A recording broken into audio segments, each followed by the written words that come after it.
tough night at Snapdragon Stadium as the Aztecs fall to the UCLA Bruins 35-10, suffering their first loss of the season. Good evening.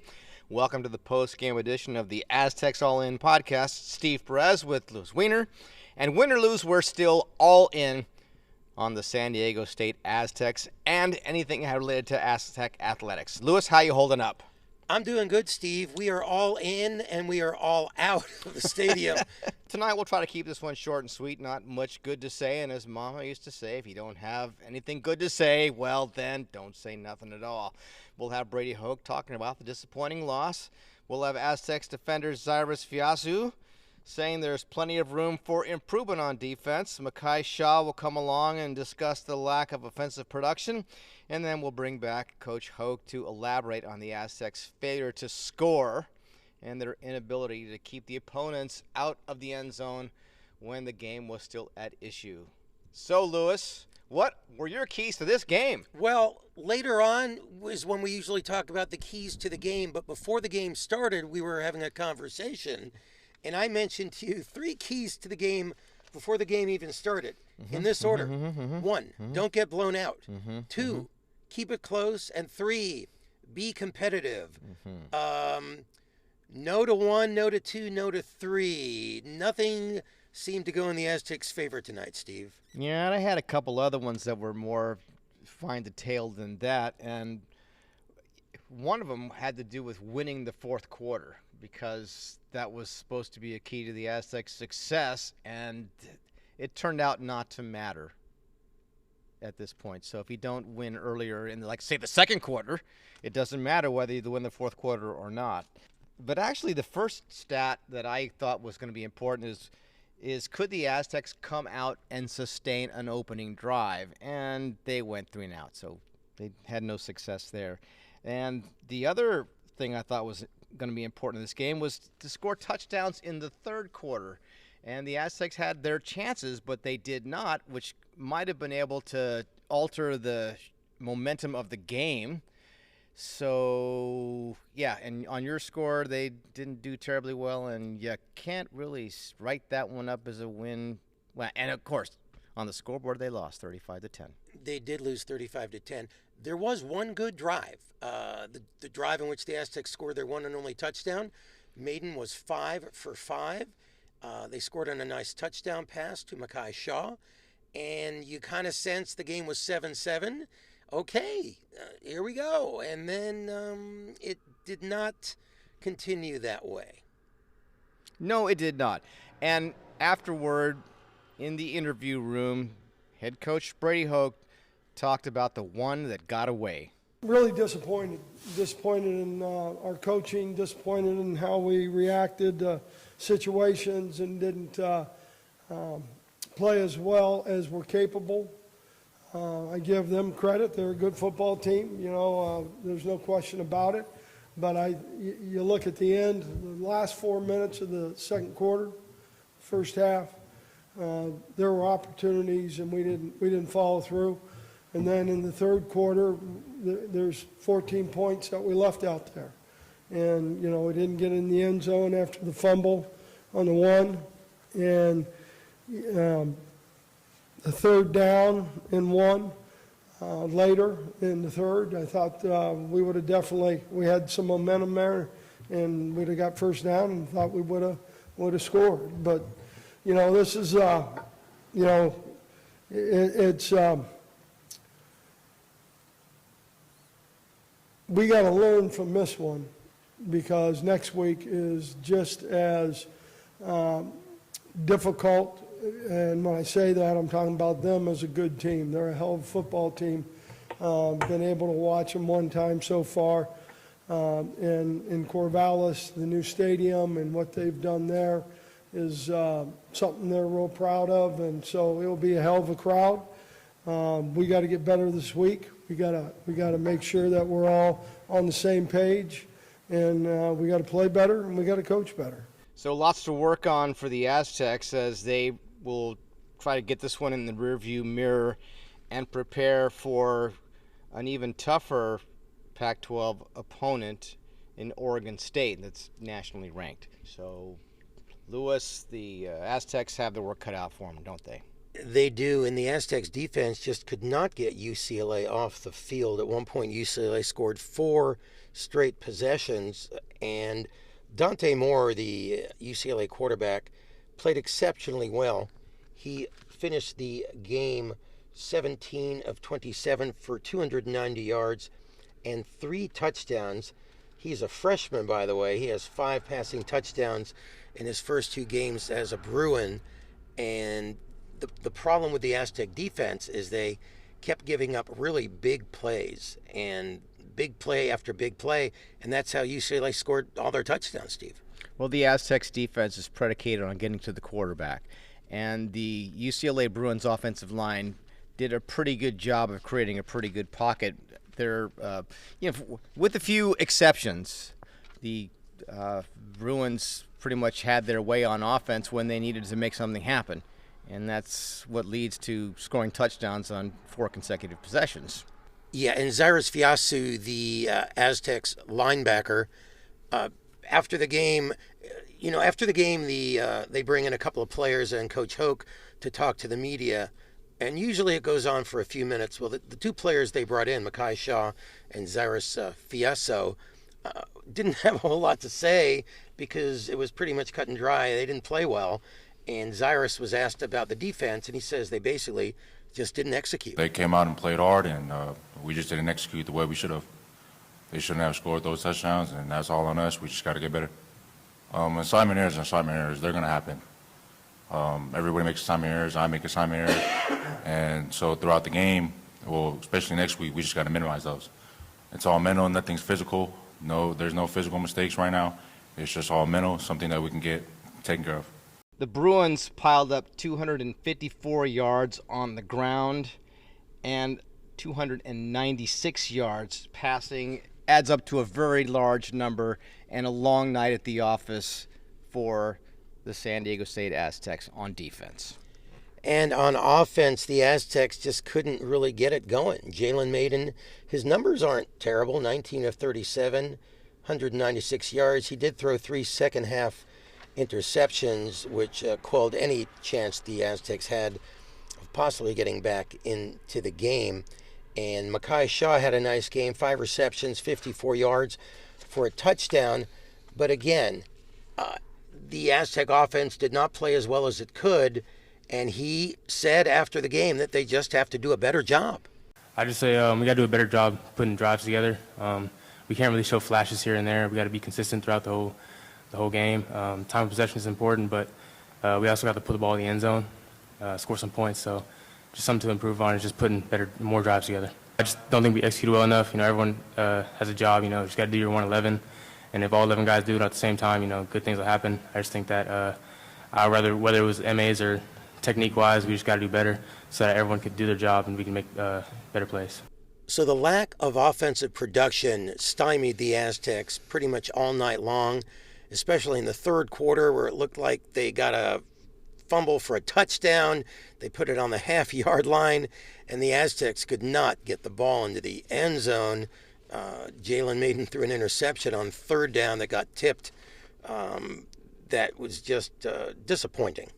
Well, that lack of offensive production, that's what you're talking about, the third quarter. They basically were held to just 3 points in the second quarter as well, inability to get anything done. They had a good long drive going in the second quarter, and Jalen Maiden actually he had some good completions.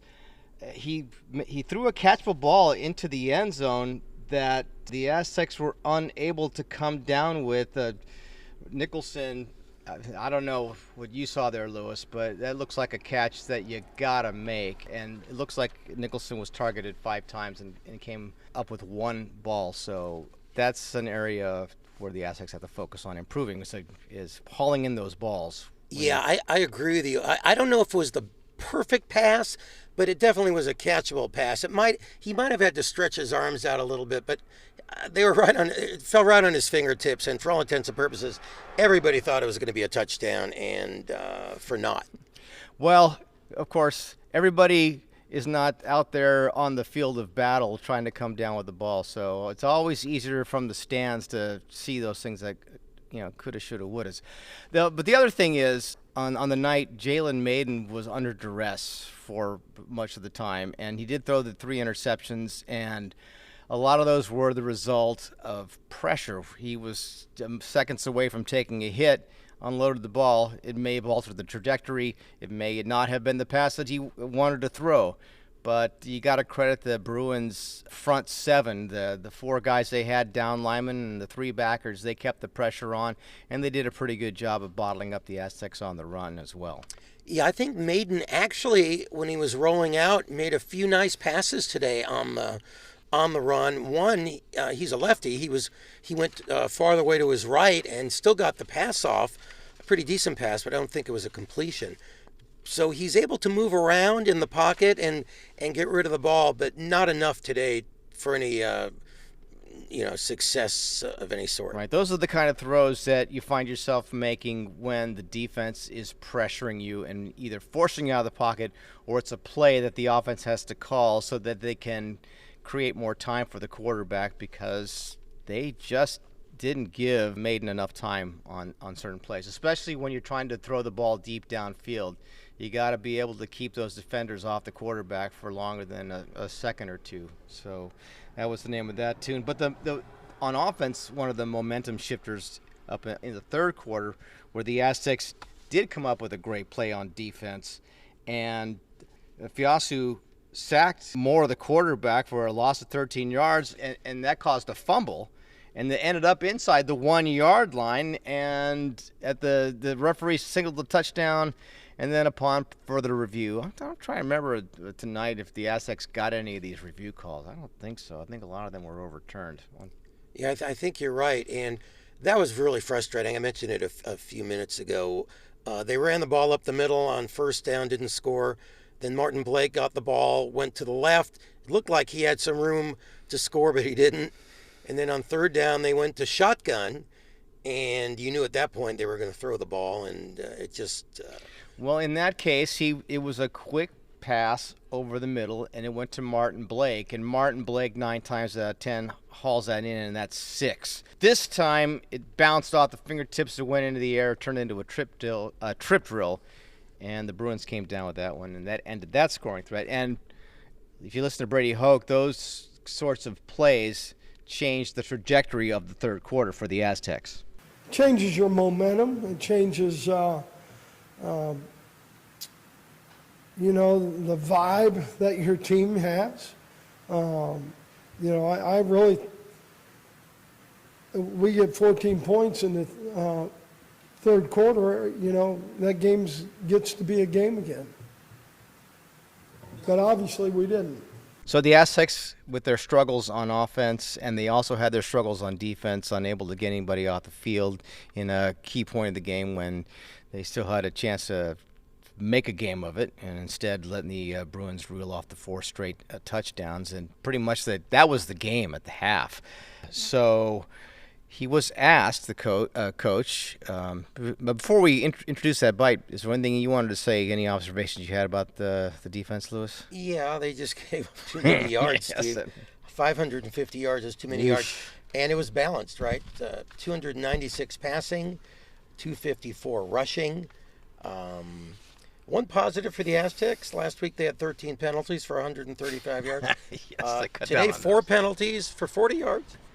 And time of possession, they had the ball for 35 minutes. UCLA for 25 minutes. That's right. But back to the defense. Not good enough by any stretch of the imagination. Well, I'm a little surprised. I'd be lying if I wasn't. I also know that some of the youth that we have on defense, especially up front, but at the same point, that's not an excuse. We got to play better. We got to tackle better. Both of their backs, whether they are running the stretch or inside zone, there was too many yards after contact, and that's discouraging. And, you look at that and you're a little bit, it's concerning. We have to get better. And I think we also need to do a good job looking at, I think we had a good indicator on what they were going to do I really want to see if we're, giving guys the best opportunities.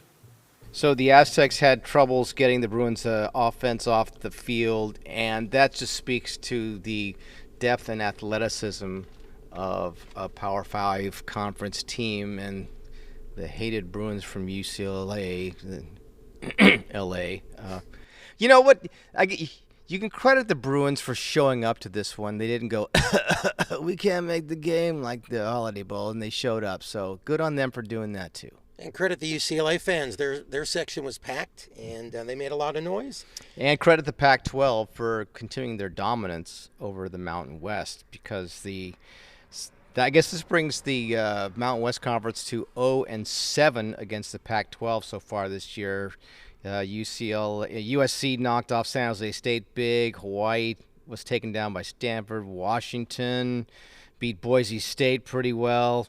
SC thumped Nevada. Colorado State down by Washington State. The team that the Aztecs will face next week, Oregon State, has previously defeated San Jose State 42-17. So if it's going to happen, if the Aztecs or if the conference is going to do something against the Pac-12, maybe the Aztecs can get something going next week against Oregon State on the road. Stranger things have happened. Yes, that will be a challenge. Oregon State ranked 16th in the nation. They're 2-0. They beat UC Davis this week 55-7. So San Diego State traveling to Corvallis next weekend for game number 4 on this young season. They are 2-1 after losing to UCLA 35-10. And we'll have their work cut out for them on the road next week, of course. Most definitely. And that will do it for this post-game edition of Aztecs All In.